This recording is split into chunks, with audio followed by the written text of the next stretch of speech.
नमस्कार दोस्तों, स्वागत है आप सभी का द लर्निंग कैपिटल के डेली करंट अफेयर्स में, जिसमें हम रूबरू होते हैं देश और दुनिया की तमाम वो खबरें जो एग्जाम के पॉइंट ऑफ व्यू से बेहद महत्वपूर्ण है। तो चलिए आज का हम शुरू करते हैं दोस्तों। आज का पहला क्वेश्चन है, विश्व हीमोफीलिया डे कब मनाया जाता है? ऑप्शन दिए गए हैं 15 अप्रैल, 16 अप्रैल, 17 अप्रैल और डी इनमें से कोई नहीं। दोस्तों, प्रत्येक वर्ष 17 अप्रैल को विश्व हीमोफीलिया दिवस, वर्ल्ड हीमोफीलिया डे मनाया जाता है। कब मनाया जाता है दोस्तों? 17 अप्रैल को। यह हीमोफीलिया के बारे में जागरूकता अभियान के लिए यह दिवस मनाया जाता है। वर्ष 2020 में इसके लिए थीम रखी गई थी दोस्तों, गेट इन्वॉल्व। दोस्तों, हीमोफीलिया में क्या होता है, इसके लक्षण, सामान्य लक्षण क्या होते हैं? चोट लग जाने पर ब्लड क्लॉटिंग नहीं होता, खून का थक्का नहीं जमता। यह एक अनुवांशिक रोग है हीमोफीलिया। नेक्स्ट क्वेश्चन देखते हैं दोस्तों। नेक्स्ट क्वेश्चन है, हाल ही में किस भारतीय खिलाड़ी को वर्ल्ड वाइड फंड इंडिया के राजदूत के रूप में शामिल किया गया है? WWF। ऑप्शन दिए गए हैं सचिन तेंदुलकर, कपिल देव, पंकज अडवाणी और विश्वनाथन आनंद। WWF इंडिया के राजदूत के रूप में नियुक्त किया गया है 5 बार के विश्व शतरंज चैंपियन जीतने वाले विश्वनाथन आनंद को WWF इंडिया के राजदूत के रूप में शामिल किया गया है। दोस्तों, इसका हेडक्वार्टर है नई दिल्ली में, WWF इंडिया का। लेकिन जो अंतर्राष्ट्रीय स्तर पर WWF काम कर रहा है, उसका हेडक्वार्टर दोस्तों ग्लांड, स्विट्जरलैंड में, और उसकी स्थापना हुई थी वर्ष 1961 में। सचिन तेंदुलकर जाने माने विश्व प्रसिद्ध क्रिकेट खिलाड़ी हैं। कपिल देव भी क्रिकेट खिलाड़ी। पंकज अडवाणी ये स्नूकर खिलाड़ी हैं। विश्वनाथन आनंद को खेलों का सर्वोच्च पुरस्कार राजीव गांधी खेल रत्न पाने वाले पहले खिलाड़ी हैं, यानी पहला राजीव गांधी खेल रत्न दिया गया था विश्वनाथन आनंद को। दोस्तों, राजीव गांधी खेल रत्न पुरस्कारों की शुरुआत हुई वर्ष 1992 में, और इसके लिए 7.5 लाख की राशि दी जाती है। यह भारत में खेलों में दिया जाने वाला सर्वोच्च पुरस्कार है। नेक्स्ट क्वेश्चन देखिए दोस्तों। नेक्स्ट क्वेश्चन है, हाल ही में किस बैंक के द्वारा ATM लेन देन सेवा शुल्क माफ कर दिया गया है? ऑप्शन दिए गए हैं state bank of India, union bank of India, Punjab national bank और सेंट्रल बैंक। तो हाल ही में स्टेट बैंक ऑफ इंडिया के द्वारा ATM लेन देन सेवा पर शुल्क माफ करने की घोषणा की गई है स्टेट बैंक के द्वारा। दोस्तों, सार्वजनिक क्षेत्र का सबसे बड़ा बैंक है भारतीय स्टेट बैंक। इसकी स्थापना हुई थी 1 जुलाई 1955 और इसका हेडक्वार्टर है मुंबई में। वर्तमान में इसके चेयरमैन है रजनीश कुमार। नेक्स्ट क्वेश्चन देखते हैं दोस्तों। नेक्स्ट क्वेश्चन है, हाल ही में MTNL के CMD के रूप में किसने कार्य संभाला है? ऑप्शन दिए गए हैं गुरदीप सिंह, PK परमार, अनिल कुमार झा और अनिल कुमार चौधरी। दोस्तों, हाल ही में MTNL के CMD के रूप में कार्यभार संभाला है PK परमार ने कार्यभार संभाला है। PK परमार BSNL भारत संचार निगम लिमिटेड के CMD हैं। उन्हें अतिरिक्त प्रभार दिया गया है MTNL का महानगर टेलीकॉम निगम लिमिटेड MTNL को PK परमार। गुरदीप सिंह NTPC के CMD और चेयरमैन हैं। अनिल कुमार झा ये हैं कोल इंडिया लिमिटेड के, और Anil Kumar Chaudhary SAIL steel authority of India limited के चेयरमैन हैं। नेक्स्ट क्वेश्चन देखते हैं दोस्तों। नेक्स्ट क्वेश्चन है, हाल ही में केंद्र सरकार ने मनरेगा योजना के लिए कितने करोड़ रुपए जारी किए हैं? ऑप्शन दिए गए हैं 6 करोड़, 6,000 करोड़, 7,000 करोड़, 7,300 करोड़, 8,000 करोड़। दोस्तों, Mahatma Gandhi national rural employment guarantee act, राष्ट्रीय ग्रामीण रोजगार गारंटी अधिनियम 2005 लागू किया गया था। यह ग्रामीण क्षेत्रों में रोजगार को बढ़ावा देने के लिए पंचायत एवं ग्रामीण मंत्रालय के द्वारा इसका क्रियान्वयन किया जा रहा है। हाल ही में केंद्र सरकार ने MG नरेगा के लिए 7,300 करोड़ का बजट प्रावधान रखा है।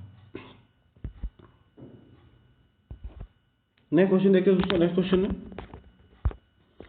हाल ही में किस राज्य सरकार के द्वारा दूसरे राज्यों में फंसे व्यक्ति को 3500 रुपए देने की घोषणा की गई है? ऑप्शन दिए गए हैं असम, सिक्किम, अरुणाचल प्रदेश और त्रिपुरा। हाल ही में अरुणाचल प्रदेश राज्य सरकार द्वारा घोषणा की गई है कि जो अरुणाचली व्यक्ति देश के अन्य हिस्सों में फंसे हुए हैं कोरोना वायरस के कारण, उनके खाते में 3500 रुपए ट्रांसफर किए जाएंगे। अरुणाचल प्रदेश की राजधानी दोस्तों ईटानगर। CM है यहाँ के श्री पेमा खांडू, गवर्नर है BD मिश्रा। श्री BD मिश्रा। दोस्तों अरुणाचल प्रदेश में माउलिंग तथा नामदफा जैसे प्रसिद्ध नेशनल पार्क हैं अरुणाचल प्रदेश। नेक्स्ट क्वेश्चन देखते हैं दोस्तों। नेक्स्ट क्वेश्चन है, हाल ही में तामस अजान ने किस महासंघ के अध्यक्ष पद से इस्तीफा दे दिया? ऑप्शन दिए गए हैं अंतर्राष्ट्रीय फुटबॉल महासंघ, अंतर्राष्ट्रीय बैडमिंटन महासंघ, अंतर्राष्ट्रीय हॉकी महासंघ और अंतर्राष्ट्रीय भारोत्तोलन महासंघ। इंटरनेशनल वेट लिफ्टिंग फेडरेशन के चेयरमैन थे तामस अजान। ये कहाँ के थे दोस्तों? हंगरी के। और हाल ही में इन्होंने अपने पद से त्याग पत्र दे दिया है। यह अंतर्राष्ट्रीय स्तर पर भारोत्तोलन खेलों के लिए सर्वोच्च नियामक संस्था है IWF। इसकी स्थापना दोस्तों वर्ष 1905 में। इसका हेडक्वार्टर है हंगरी बुडापेस्ट हंगरी देश के बुडापेस्ट में। अंतर्राष्ट्रीय हॉकी महासंघ इसकी सर्वोच्च नियामक संस्था दोस्तों FIH federation of international hockey. इसकी स्थापना हुई थी दोस्तों वर्ष 1924 में। इसका हेडक्वार्टर है लुसाने स्विट्जरलैंड। बैडमिंटन खेलों की सर्वोच्च नियामक संस्था है बैडमिंटन वर्ल्ड फेडरेशन। इसका हेडक्वार्टर दोस्तों कुआलालंपुर में और इसकी स्थापना हुई थी वर्ष 1934 में। फुटबॉल के लिए सर्वोच्च नियामक संस्था दोस्तों FIFA federation of international football association. इसका हेडक्वार्टर दोस्तों ज्यूरिख स्विट्जरलैंड में और इसकी स्थापना हुई थी दोस्तों वर्ष 1904। नेक्स्ट क्वेश्चन देखिए दोस्तों। नेक्स्ट क्वेश्चन है, हाल ही में ऑनलाइन आसियान समिट का आयोजन किस स्थान पर किया गया? ऑप्शन दिए गए हैं जकार्ता, हनोई, कुआलालंपुर और सिंगापुर। सबसे पहले जान लेते हैं दोस्तों आसियान क्या है? Association of south east Asian nation. ये साउथ ईस्ट एशिया में स्थित 10 देशों का क्षेत्रीय व्यापारिक संगठन है आसियान। इसकी स्थापना हुई दोस्तों वर्ष 1967 में और इसका हेडक्वार्टर है जकार्ता इंडोनेशिया में। इसमें वर्तमान में 10 राष्ट्र शामिल हैं। इन राष्ट्रों में है Indonesia, Thailand, Singapore, Malaysia, Philippines, Vietnam, Brunei, Cambodia, Myanmar तथा लाओस। इन देशों का संगठन है। हाल ही में कोविड-19 प्रतिक्रिया पर ऑनलाइन स्पेशल आसियान समिट का आयोजन किया गया है वियतनाम की राजधानी हनोई में। नेक्स्ट क्वेश्चन देखते दोस्तों। नेक्स्ट क्वेश्चन है, हाल ही में RV बुस्कुटे का निधन हो गया। उनका संबंध किस क्षेत्र से? ऑप्शन दिए गए हैं चिकित्सा, पत्रकारिता, राजनेता और स्वतंत्रता संग्राम सेनानी। तो भारत छोड़ो आंदोलन में पार्टिसिपेट करने वाले स्वतंत्रता सेनानी RV बुस्कुटे का हाल ही में निधन हो गया, यानी उनका संबंध हुआ ऑप्शन डी स्वतंत्रता सेनानी। उन्होंने भारत छोड़ो आंदोलन में एक्टिवली पार्टिसिपेट किया था दोस्तों।